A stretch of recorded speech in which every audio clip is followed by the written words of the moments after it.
Bill Gates said, "I will always choose a lazy person to do a difficult job because a lazy person will find an easy way to do it."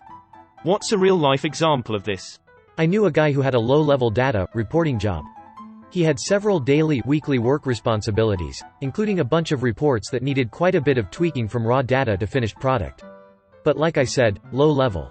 We didn't find out until way later, but he had set up macros for each of his major responsibilities where he could.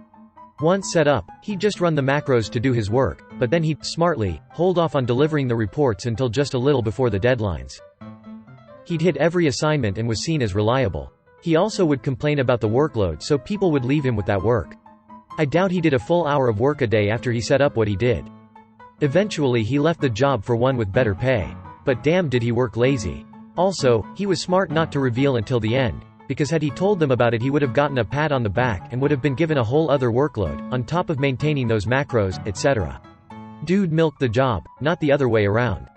My brother gave my oldest nephew $10 a week if he did all his chores without needing to be told or complaining. One day he gets home early from work and sees the neighbor kid tossing a bag in the trash. He asks him what he is doing and the kid says he gets $5 a week to take care of a few chores. My nephew outsourced his chores. I plug clocks in at midnight so they're already set. An older company had a person dedicated to data entry, which boiled down to copying and pasting portions of data from text files into spreadsheet and formatting into a report. The person originally doing this job spent a full 40+ hour per week doing it, but was not very computer literate.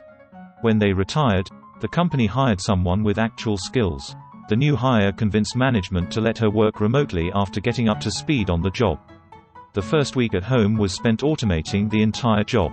The remainder of their multi-year tenure with the company was spent doing whatever they wanted, save the 10 to 15 minutes weekly to run their program and to answer the odd email here and there. All while getting paid full salary and benefits. They actually had to add in a few errors now and then to make it seem realistic. I worked goods in for an aircraft manufacturer as a summer job at university. Parts would arrive, we'd open them and key in all the details into a terminal. That bit was long-winded. I discovered the terminal keyboard has assignable shortcuts, and set up a bunch of them for all the boilerplate such that keying in an item was about 6 keystrokes. Saved myself and my workmate hours every day, which we would spend pranking each other, other warehouse staff and staff at other sites.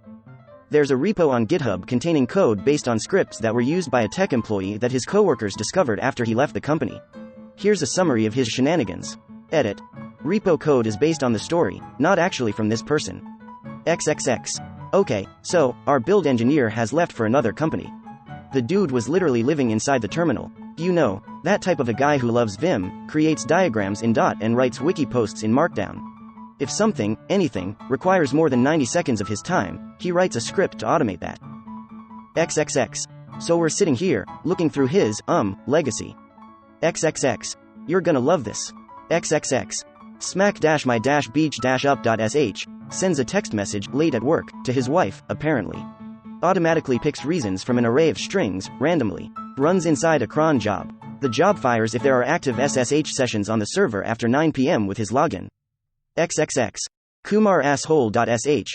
Scans the inbox for emails from Kumar, a DBA at our clients. Looks for keywords like, help, trouble, sorry, etc.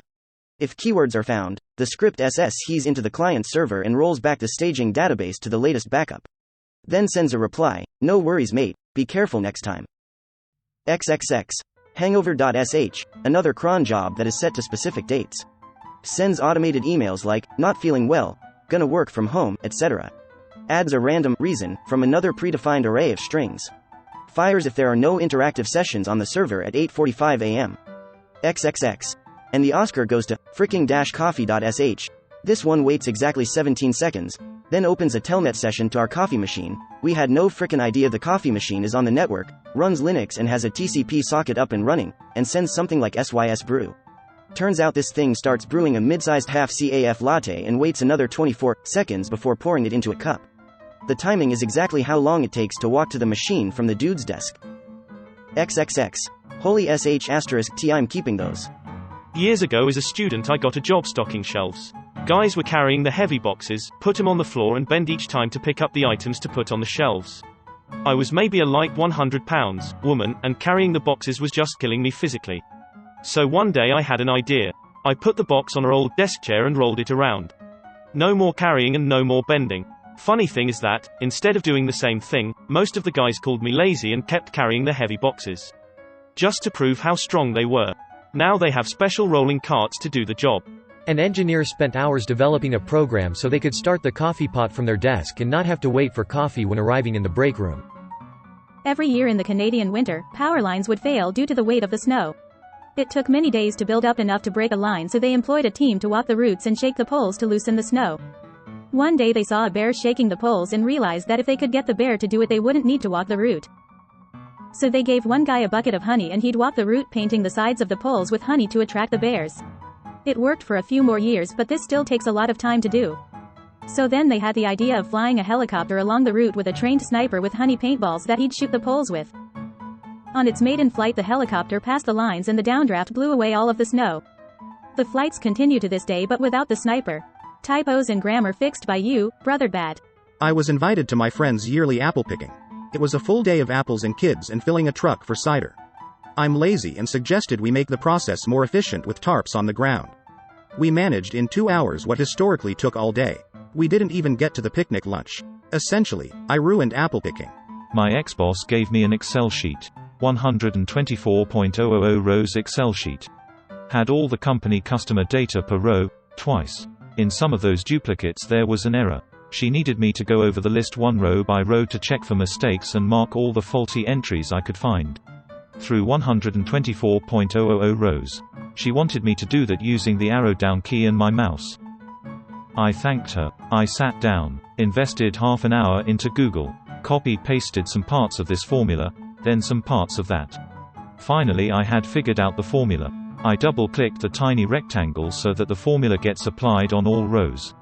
Worked like a charm. I stood up, got myself a coffee, talked to some colleagues. Then I went to my boss. She had anticipated that I would need 3 days for this task. When I was back less than an hour later, she thought I hadn't understood the task or maybe a follow-up question. I will never forget the expression on her face when I told her I was done. There were 6 faulty entries. A year and a half later I enrolled into computer science at university, where I will finish my undergrad this summer. Greater than. The clerk was asked to bring 145 white papers into the office. He doesn't want to count the papers manually, so he printed 145 blank sheets and took them in. Back in high school, a lot of kids used to walk through his park to get home, to school. A portion of the path went into the woods because it was just quicker than walking the actual trail. At one point in the walk through the woods, you had to go up this small but tedious hill. Nothing major, but it took like 10 seconds of hard work to go up it. You couldn't go around because one side was a small cliff to the creek below and other side had dense trees. One summer, a bunch of us got together and decided to just dig through that hill to make it flat. It took like 14 of us 3 good days to get through it. It was a hard 3 days, but it was definitely worth it. Saved 10 seconds of hill climbing every morning and afternoon, 150 plus days of the year. And it wasn't just us, but hundreds of other kids who took the same party every day. Sometimes you need to put in a lot of work so your future selves can enjoy the easy way out. I don't know if this is a true story, but kinda fits your request.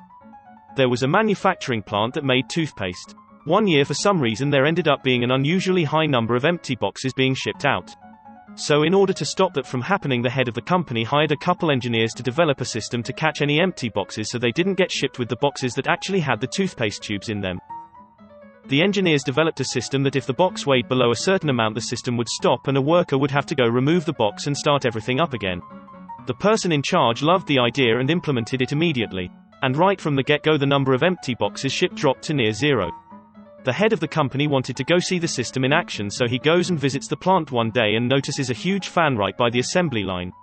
Very confused as it wasn't hot, he asked the plant manager why the fan was there. The plant manager said the workers were tired of stopping what they were doing to remove an empty box, so they just hooked up a fan to blow the empty boxes off the scale before the system recognized it was empty and shut everything off. So laziness led to a more efficient and cost-effective plan. Walkie-talkies. In every job I've ever had, these things make your day far less labor-intensive if used correctly. Does Alexander and the Gordian knot count? A complex knot that, according to prophecy, was to be undone only by the person who was to rule Asia, and that was cut, rather than untied, by Alexander the Great. According to Facebook parents, the fricker that carved a sphere out of a stone block and rolled it instead of pushing it like the other dudes. When Carl Friedrich Gauss, the famous German mathematician and physicist, was in elementary school, around 1784, his class was assigned the busy work task of adding all the numbers from 1 to 100, 1 plus 2 plus 3 plus 4, and so on. This usually kept the class quiet for half an hour or so. 7-year-old Carl was sitting quietly with the correct answer, 5050, while the rest of the class was just starting, so the surprised teacher asked him how he came up with the solution. He replied that he added 1 and 100 and got 101. Then he added 2 and 99, and got 101, 3 plus 98 equals 101, and so on. He realized there was a pattern of 50 pairs of numbers with each pair adding up to 101. And 50 times 101 equals 5050. I was working as a stock boy in a supermarket, and when we had to fill the milk cooler, people would bust open a 12-pack of milk cartons and put them in one by one. On my first day, I just placed the 12-pack in the cooler and cut the plastic off on one side with my box cutter and yanked it from under it, and the look of the store manager and the other employee who was training me was pure bewilderment. From that day, everyone did it my way.